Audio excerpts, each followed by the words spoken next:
guys, welcome back to my channel. Today we are going to be talking about how to stay professional and stylish. A lot of people have commented on my day in the life of a stylish attorney video that I posted a couple of months ago. Honestly, that video has gone almost viral, at least for me, because viral is anything 5,000 views or more, and that video has hit over 5,000 views, and I've gotten so many comments, and I appreciate each and every one of you. Some of the comments that I've gotten in that video have centered around how I've been able to maintain my style, if you will, while also being professional. So I'll be talking about that in this video. So if you're not subscribed to my channel, go ahead and hit the subscribe button. Let's be friends. I release videos once or twice a week. Sometimes I throw in a bonus video here and there.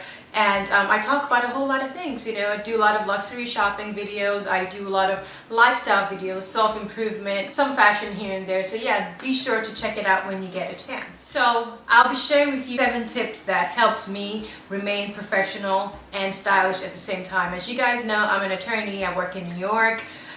It's not easy maintaining your style while you're an attorney. It's also not easy having to go for professional events, court appearances, deposition, client meetings, and just work, and also trying to have an element of style in all of that. It's far from what you see on TV because there's so many, subjective perceptions of different people.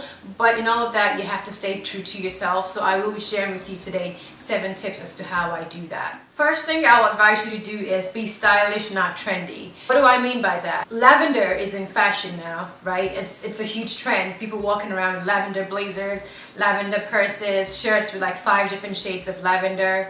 Yeah, do not wear a lavender blazer to work as a professional. If you're in the creative industry, sure. But if you are a professional, I mean if you work in corporate America, you work in an office, try to stick to your style. I like dark colors when it comes to work. I like burgundy blazers in the fall. I like gray blazers all year round. I like black blazers, I like lighter colors as well. I like my pastels, but I like, beige and nude. You're not going to see me with a lavender blazer just because lavender is in style. I made that mistake a couple of years ago and I bought like a mint colored blazer and I've used it twice. And it's still in my wardrobe right now. I probably need to get rid of it. So be sure to develop your own style and not follow trends. Just be your own person and create a style that will transcend from day to night and from night to day. My second advice to you is to avoid monograms when possible. I do have the Louis Vuitton Neverfull, but I have it in Damier Ebene, not the Monogram LV. Now, that in and of itself can be a bit loud for some people, and I've realized that I've gotten a couple of, unfortunate stares when I carry it with me to work. So I try to avoid using it as much as I can.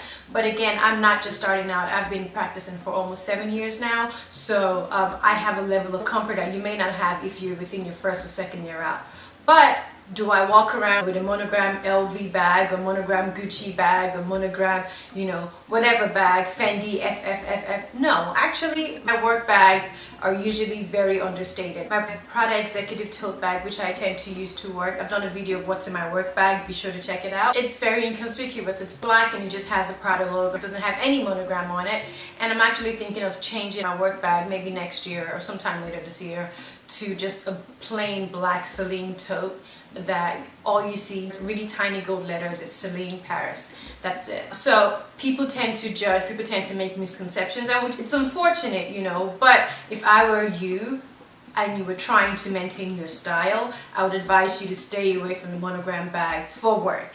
You can go home, and have a Gucci hat, Gucci shirt, Gucci jacket, Gucci shorts, Gucci jeans, Gucci bag, Gucci backpack, if all that works for you and if that's what you like, sure. But for work, I'd advise you to lay off the monogram just for a little bit. The next tip I'm sharing with you guys is to let your resilience and hard work show, not your fashion. The first thing they see when they see you, it's you, right? It's what you look like. It's how you look and how you present yourself. But if how you look and how you present yourself transcends your work, meaning if every day you come in with, floral colored patterns and prints and, stripes and all of that, and that distracts away from your work, you're doing yourself a disadvantage, because there's a time and place for everything. And if you are a professional, if you work in corporate America, or you work in an office setting that has these rules, then it's best to make sure your hard work, your resiliency, and your ambition is showing more than your style.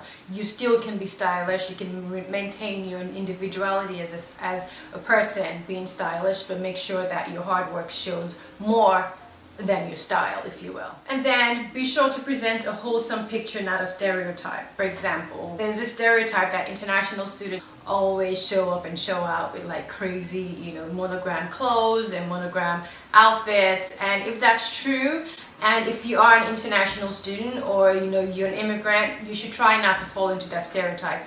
Don't get me wrong, I detest stereotypes, but unfortunately a lot of people still go off of stereotypes. A lot of people still make determinations and decisions off of stereotypes. People don't get called back after applying for jobs simply because of their names and the stereotypes that have been designed around the perception of the ethnicity that they're from because of their names. So all this goes to say stereotypes are very, very real, and they're very present in our daily life. So be sure to avoid falling into that trap of stereotypes. If you are an African American woman and you keep your hair natural, I love it. I love it. I love it. I wish I could do it, but the way my hair is set up, it just doesn't work that way. But I'm okay with that, by the way. So if that's you, be sure to make sure your hair is neat. That way, I don't think that it equates disorganized or disoriented or, incapable, if you will. Make sure you take good care of your hair. Make sure your hair is put together. And that goes, again, not just for only African Americans, but anyone who's fighting some kind of perception or some kind of stereotype.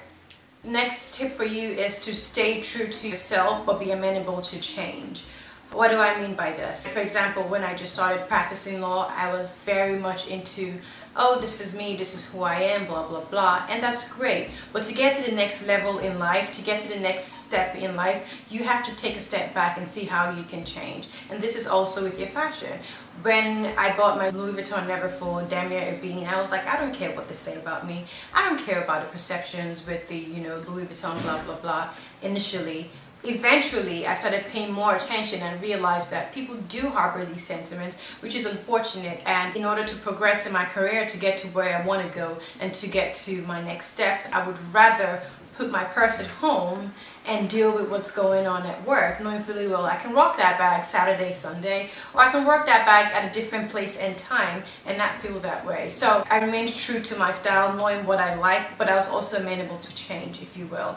If you work at a place where they have, crazy dress policy, for example, some places have a dress policy where you can't wear open-toe shoes, even if they're high heels. Don't say because, oh, this is me, and me being me, I like wearing high shoes, and I like wearing open-toe shoes, so I'm going to wear these peep-toe Christian Louboutin shoes today, and you can't say anything to me. No, that's just being silly. You are not only putting yourself at risk for disciplinary action, you are also missing the entire point, which is to be amenable to change, to fit into the organization. Nothing is permanent except you own the company, and even when you own the company, you can also sell it or the companies can close down. So just a temporal inconvenience for you goes a long way. So be sure to think about that the next time you're trying to figure out how you can change your style to meld with your work culture while also maintaining your individuality and being true to yourself.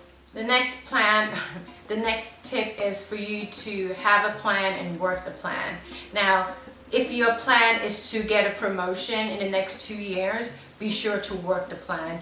Be sure to dress like you are trying to get the plan. Some people I know, it's crazy. I have a friend whose boss loves long necklaces, and because of that she comes to work with long necklaces and the sautoirs, and that always is a conversation piece with her and the boss, and that's great for her. People can do all they want to do to break whatever ice that may be present between them and their bosses, and if that's a means, go ahead and do it. She used her fashion to work the plan. So now her and her boss talk a lot about necklaces. She goes somewhere and she sees a necklace that she likes and she sends her boss a picture, of course, while still working hard and doing what she needs to do. So she's working her plan, making sure that I'm working hard, I'm stylish, and my boss is a woman and this is what she liked in regard to fashion.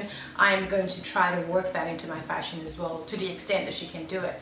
And I totally get it. It works for her, and it's something that she's going to be able to capitalize on soon. And I trust and believe that it's part of her working her plan. So Figure out what your plan is, see if there's any component of fashion or style in your plan, and if there is, go ahead and work the plan. Some bosses love it when their employees come to work every day dressed to the nine, regardless of how well they're paid. I do not come to work every day dressed to the nine because I commute and I have a lot going on at work and at home and with my commute. So while I dress really stylish, I also aim for a level of comfort. But if I am going to court, if I am meeting a client, if I have a deposition, or if I have anything else going on, best believe that I will be in that joint to slay professionally. And the last tip I'll tell you guys is to dress for the job you want, not the job you have. Everyone should have a 5 to 10 year career plan. Heck, everyone should have a 2-year career plan. If your plan is to stay at that company for the end of time, God bless you, then work that plan and dress accordingly. If your plan is to be in that company for the next 2 years, then move somewhere else, but you're trying to figure out how your style will be at your next place, which should be a step up because you're only as good as your last gig. Absolutely, absolutely. Try to dress for that plan. Wear more suits, wear more stylish dresses, wear more blazers, wear more pieces that will help you get comfortable with that style of dressing. That way when you transition and you finally get that position you want, because I know you will because you're a star and you're a go-getter, but when you do get that position, you won't feel uncomfortable. For example, I want to wear a 2-piece white pantsuit somewhere. I have no idea where I'm going to wear it to. I just feel it's so stylish. It's a pinnacle of style and professionalism all in one. But I can't wear that to court. I cannot wear that to a deposition. It's like, who does she think she is?